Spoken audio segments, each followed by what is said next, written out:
श्री गुरुदेव चरण कमलेभ्यो नमः। श्री मात्रे नमः। आज मैं पुनः उपस्थित हूँ श्री विद्या उपदेश भाग 39 को लेकर 39। देखो, हमने अब तक जो बात करी श्री यंत्र के बारे में, तो अब उससे आगे की चर्चा करेंगे। 9 चक्रों के बारे में मैंने बताया था कि ये 9 चक्र होते हैं और कौन कौन से होते हैं उनका नाम बताया था। आज उन सभी चक्रों का विस्तार से वर्णन करेंगे। सबसे पहले तो हमने ये बताया था कि मूल त्रिकोण में जो बिंदु है वो ललिता है और वहाँ पे वो ललिता भी 3 बिंदुओं में है, एक मुख 2 स्तन। अब देखो, ललिता के साथ साथ 15 नित्याएं होती हैं, आप सभी जानते होंगे। तो ये 15 नित्याएं कौन है? तो 15 नित्याएं जो हैं ये पंच महाभूतों को प्रतिनिधित्व करती हैं और तीनों गुणों को प्रतिनिधित्व करती हैं। अब जैसे हमने पिछले वीडियो में बताया था, स्थिति सृष्टि स्थिति संहार इस तरीके से है, वैसे ही यहाँ पे पंच महाभूतों का सत रज और तम, मतलब जैसे सपोज करो भूमि, तो भूमि सत्व, भूमि रजस, भूमि तमस। उसी तरह से वायु सत्व, वायु रजस, वायु तमस।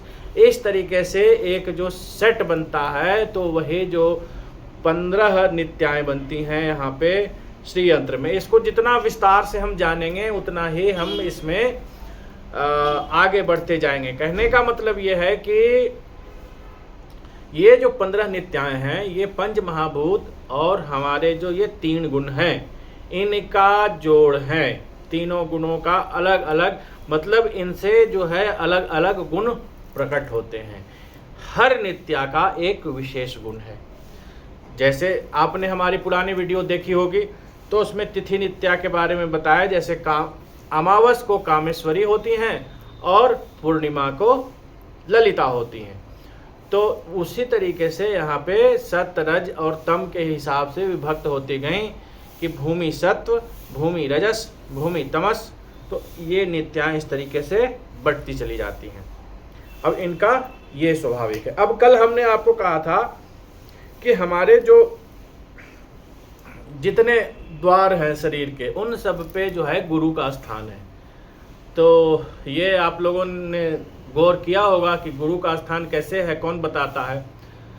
हमारा पूरा शरीर श्रीयंत्रात्मक है, पूरी सृष्टि श्रीयंत्रात्मक है। यत पिंडे तत् ब्रह्मांडे, ये आपने सुन रखा होगा कि जो इस पिंड में है, मतलब कि हमारे शरीर में है, वही पूरी सृष्टि में है। तो हमारा शरीर श्रीयंत्रात्मक है, इसका मतलब ये है कि पूरी सृष्टि ही श्रीयंत्रात्मक है। अब इस शरीर के 9 द्वार हैं, उस सृष्टि के भी 9 द्वार होंगे निश्चित तौर पे। कहीं कोई भी परमात्मा ने गलती नहीं करी है बनाने में। अब जो है वो 9 द्वार कैसे हैं, यहाँ पे भी सतरजतम वाला सिस्टम है। अब जैसे देखो, मानव शरीर और विश्व शरीर के 9 द्वार जो हैं इनके प्रतीक हैं। जो ये हमारा, अच्छा चलो चक्र में बताएंगे कि ये कहाँ पे बैठते हैं। तो ये 9 द्वारों के प्रतीक हैं। आपने सुन रखा होगा सिद्धौघ गुरु, दिव्यौघ गुरु, मानवौघ गुरु। सिद्धौघ गुरु सत्व, दिव्यौघ मतलब कि दिव्यौघ, सिद्धौघ और मानवौघ हैं। तो ये सतरज तम को रिप्रेजेंट करते हैं। अब ये जो द्वार हैं ये भी सतरज तम है। अब वो कैसे भी सुनो। 2 आंखें और मुख, ये क्या है? दिव्यौघ है। तो ये हमारा जो 3 द्वार है, 2 आंख और 1 मुख, ये पहला 3 द्वार जो है ये दिव्यौघ है। तो आपने सुना होगा किसी के आंख से प्राण निकलता है, किसी के मुख से प्राण निकलता है, तो इसको अच्छा मानते हैं। अब तो ये कहने का मतलब ये है कि ये हमारे उसको रिप्रेजेंट करता है, सात्विकता को। अब दिव्यौघ गुरु हैं, दोनों कान और लिंग, ये सिद्धौघ गुरु है। और दोनों नासिका क्षेत्र और गुदा द्वार, मल द्वार जिसको कह सकते हैं, वो मानवोग गुरु हैं।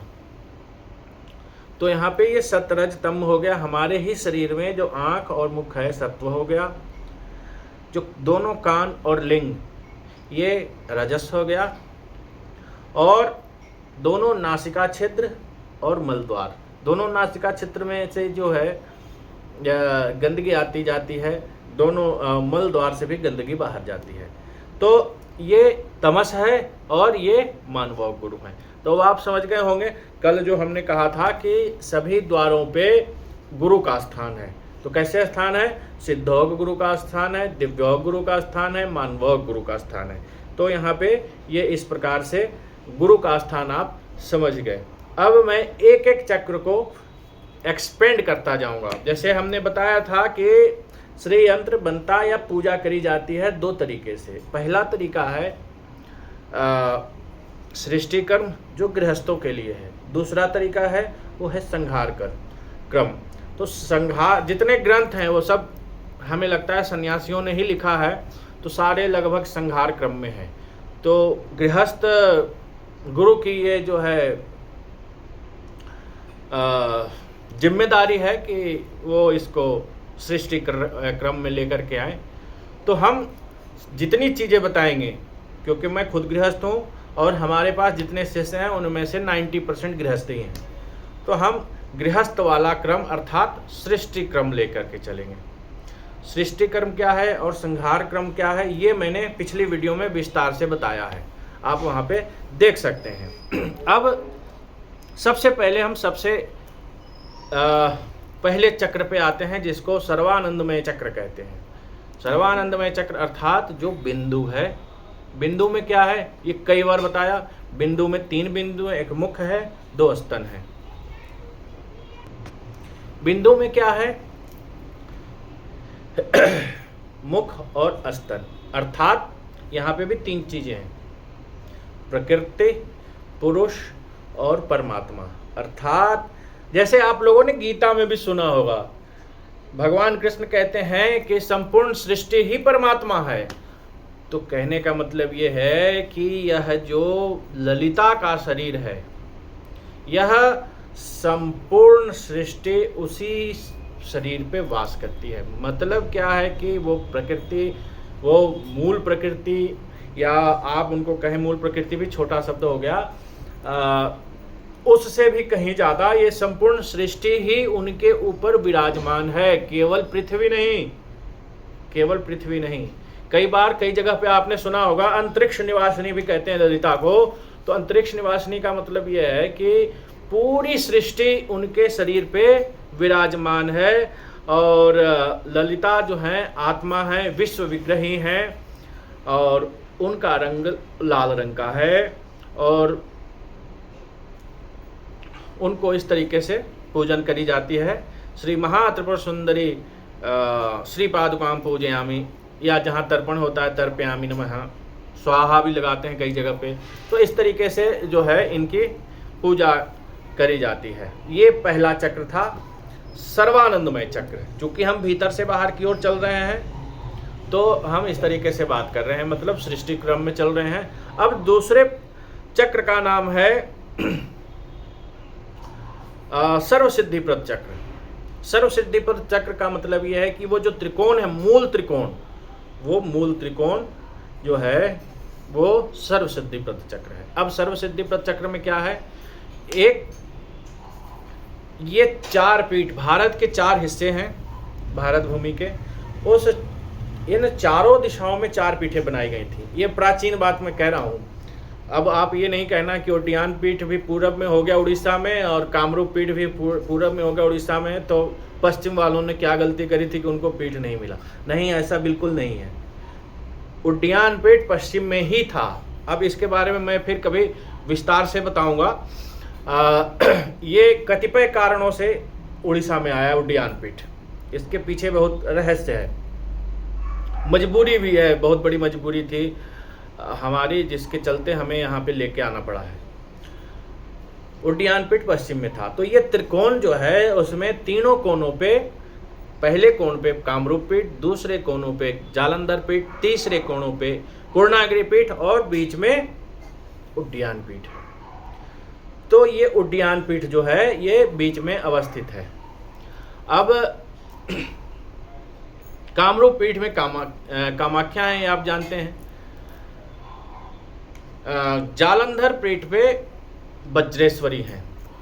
जालंधर पीठ जो है ये जालंधर पंजाब के जालंधर शहर में नहीं है। जालंधर पीठ जो मैंने ऑब्जर्व किया उस हिसाब से जालंधर पीठ कांगड़ा के वज्रेश्वरी मंदिर को कहा गया है शास्त्र में। तो जालंधर पीठ जो है वज्रेश्वरी है और पूर्णागिरि में भगमालिनी है और बीच में माँ ललिता महात्रिपुर सुंदरी विराजमान है।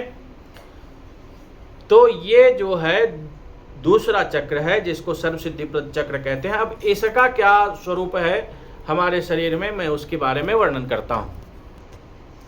अब देखो ये जो त्रिकोण है, ये त्रिकोण में सबसे पहले क्या है, जो ये 3 पीठ हैं और 3 देवियां हैं। कौन कौन सी? कामेश्वरी, वज्रेश्वरी और भगमालिनी। ये 3 पीठ जो हैं ये प्रकृति, मतलब कि कामेश्वरी प्रकृति हैं, और बुद्धि और अहंकार, मतलब कि जो है अव्यक्त प्रकृति भी कहते हैं, मतलब मन बुद्धि अहंकार, इस तरीके से भी आप समझ सकते हैं। प्रकृति, बुद्धि और अहंकार, ये 3 इसको रिप्रेजेंट करते हैं। अब चौथे पे आओ। चौथे के बारे में हमने बता ही दिया था क्या है।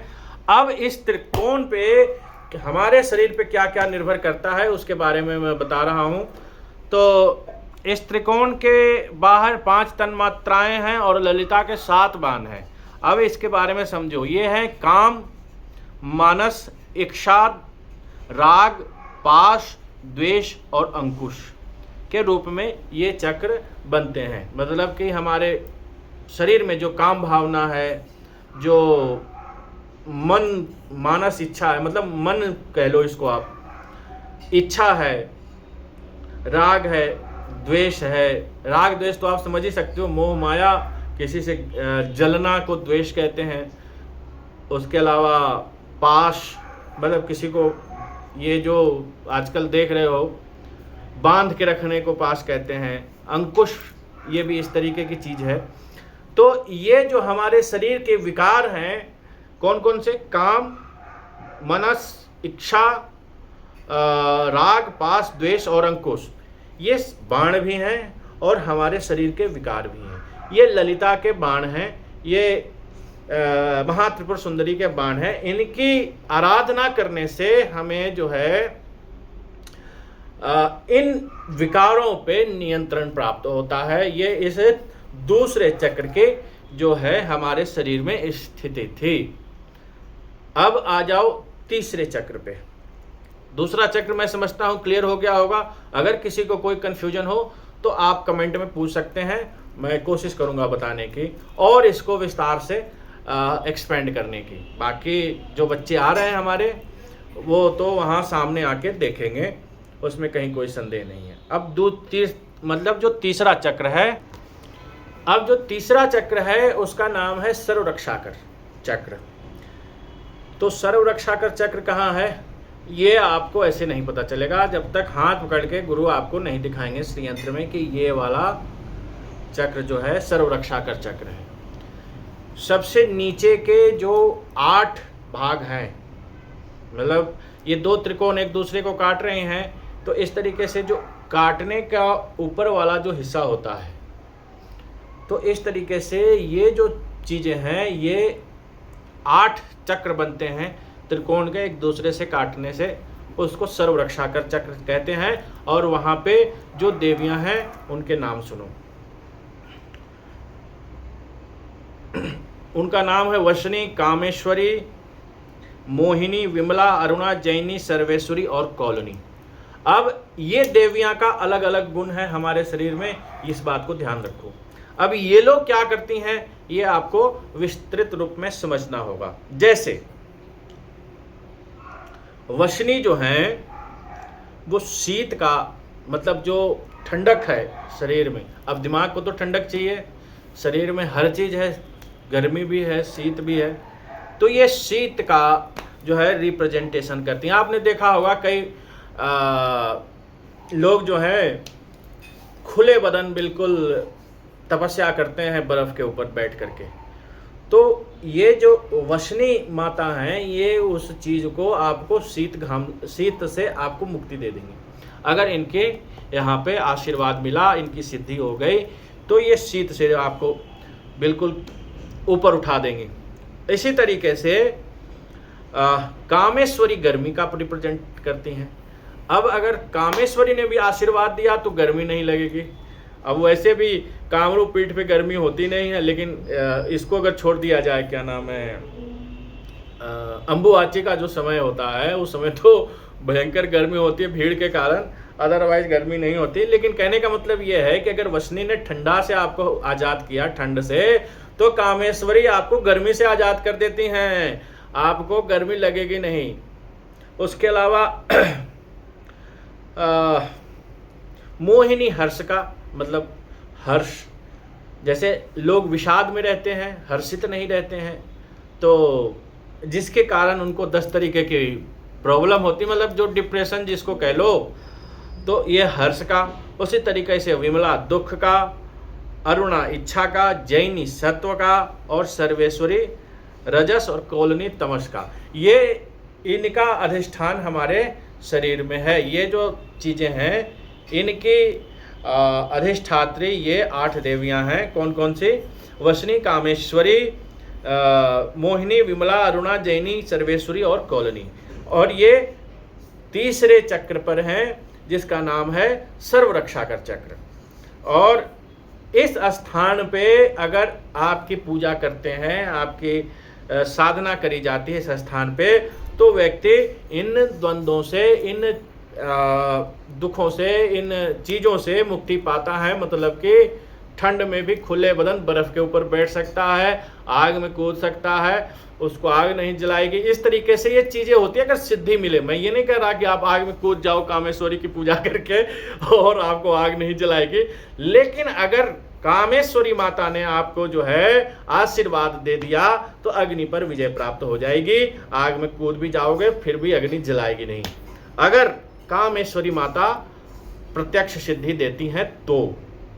लेकिन यहाँ पे एक है, अगर पूजा भी करी जाती है तो आपको इससे, इन द्वंद्वों से ऊपर उठने की शक्ति प्राप्त होती है। मतलब कि जहाँ एक आदमी को अगर मान के चलो कि 25 डिग्री सेंटीग्रेड में गर्मी लग रही है, आप वो पसीने पसीने हो रहा है, या जिस तरीके जैसे अभी आज की डेट में 44 डिग्री टेम्परेचर चल रहा है, तो अगर सामान्य व्यक्ति की हालत खराब है तो 44 डिग्री में बड़े आराम से कामेश्वरी माता की पूजा करने वाला, आशीर्वाद प्राप्त किया हुआ व्यक्ति रह लेगा, धूप में भी घूम लेगा, उसको कुछ नहीं होगा। तो ये कामेश्वरी का, इस तरीके से इन सभी 8 देवियों का एक अपनी सिद्धि है जो आपको इन चीज़ों से ऊपर की ओर उठाती हैं। अब ये तीसरा चक्र हो गया। अब आ जाओ चौथे चक्र पर, जिसको सर्वरोग हर चक्र कहते हैं। सर्वरोग हर चक्र जो है 10 कोणों से बनता है। अब वैसे ही जैसे 8 कोण हमने बताए एक दूसरे को काटती हुई, वैसे ही त्रिकोणों को काटती हुई जो सबसे जो पहला है त्रिकोण है ऊपर, अगर ऊपर से चल रहे हो मान लो तो सबसे ऊपर बिंदु है, फिर त्रिकोण है, फिर 10 वो है, फिर 8 वो है, फिर ये 10 चक्र बनते हैं। मतलब चक्र क्या बनते हैं? जो ये त्रिकोण एक दूसरे को काट रहे हैं उसमें एक स्थान बनता है, वो 10 स्थान बनते हैं, जिनको जो चौथा चक्र है सर्वरोग हर चक्र। जिन और इन 10 चक्र पर जो अधिष्ठात्री शक्तियां हैं, उनका 10 कोणों पे अधिष्ठात्री शक्तियां हैं, उनका नाम है सर्वज्ञा, सर्वशक्ति प्रदा, सर्व ऐश्वर्य प्रदा, सर्व ज्ञानमयी, सर्वव्याधि विनाशिनी, सर्वाधारा, सर्व पापहरा, सर्वानंदमयी, सर्व रक्षा करी, सर्वेप्सित प्रदा।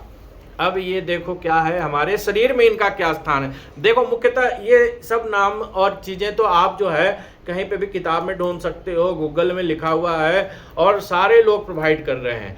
तो मैं क्या जो बता रहा हूँ वो अलग क्या है हमारे बताने में, कि हमारे शरीर में इनकी कहाँ स्थिति है इसके बारे में हम बात करेंगे। तो हमारे शरीर में जो ये चौथे चक्र है उनका स्थान है जीवनदायी अग्नि के रूप में। अभी आपने सिर्फ एक ही अग्नि जानी होगी कि जो हमारी जठराग्नि है, लेकिन जीवनदायी जो अग्नियां हैं वो उनकी क्रियाएं अलग अलग हैं जीवनदायी अग्नि की। अब जैसे अग्नि को भड़काने के लिए हवा की आवश्यकता होती है, उसी तरीके से जो ये अग्नि की ही क्रिया कहलाती है, हवा जो है अग्नि की ही क्रिया है। तो अब इसमें क्या क्या है? रेचक, पाचक, शोषक, दाहक, प्लावक, क्षारक, उद्गारक, शोभक, डिंभक और मोहक। मतलब हमारे शरीर में अग्नि और वायु की जो क्रियाएं हैं, मतलब आपने रेचक तो जरूर सुन रखा होगा प्राणायाम में, रेचक, पूरक, कुंभक। तो उसमें जो रेचक है उसका स्थान कहाँ है? ये हमारे चौथे चक्र में। मतलब कि ये जो हमारे शरीर में 10 अग्नियां हैं वो चौथे चक्र के अधिष्ठात्री, चौथे चक्र पर हैं। और वहाँ पे जो ये आपने इस नाम से ही आपको समझ में आ रहा होगा कि इनका क्या कार्य है। सर्व सिद्धि प्रदा, सर्व संपत्ति प्रदा, सर्व प्रियंकरी, सर्व मंगलकारिणी, क्षमा करना, सर्वज्ञा, सर्वशक्ति प्रदा, सर्व ऐश्वर्य प्रदा, सभी प्रकार को ऐश्वर्य देने वाली, सर्व ज्ञानमयी, सब प्रकार के ज्ञान को देने वाली, सर्व व्याधि विनाशनी, सब प्रकार के रोगों को दूर करने वाली, सर्वधारा, सर्व पापहरा, सब प्रकार के पापों से आपको मुक्त करने वाली, सर्व आनंदमयी, मतलब जो सभी प्रकार के आनंद को प्रदान कर रही है, और सर्व रक्षा करी, सर्वशिवता। तो इस तरीके से इनके नाम में ही जो है इनके गुण आपको दिख रहे हैं। और इनका स्थान जो हमारे शरीर में है वो अग्नि, जीवनदायी अग्नि की 10 क्रियाएं हैं, और जिनका नाम हमने बताया रेचक, पाचक। पाचक तो आप जानते ही हो, रेचक भी सुना ही होगा, रेचक पूरक कुंभक वाला रेचक। पाचक का मतलब पचाने वाला, शोषक, उसको जैसे अग्नि भी क्या करता है हमारे शरीर में, जो ये हमने भोजन किया, सबसे पहले गया अग्नि का पहला काम है उसको पचाना, फिर उससे रस निकालना, फिर रस से भी जो है मज्जा, वीर्य इत्यादि बनाना। तो ये सारे कार्य जो है ये चौथे चक्र पे हो रहा है। और ये जो ये क्रियाएं हैं प्लावक, क्षारक इत्यादि, ये यहाँ पे हो रहा है। तो 4 चक्र आज हमने कंप्लीट कर लिए हैं, और कोशिश करूँगा अगले वीडियो में 5 चक्र को और बताया जाए। तो ये सारे चीज़ें आप लोग समझ गए होंगे। हमारे शरीर में एक एक स्थिति में बताऊंगा कि श्री यंत्र का कौन से कोने का कौन सा स्थान हमारे शरीर में कहाँ है, तो ये सारी चीज़ें आपको समझ में आएगी। चलो पुनः मिलते हैं कल परसों में। श्री मात्रे नमः।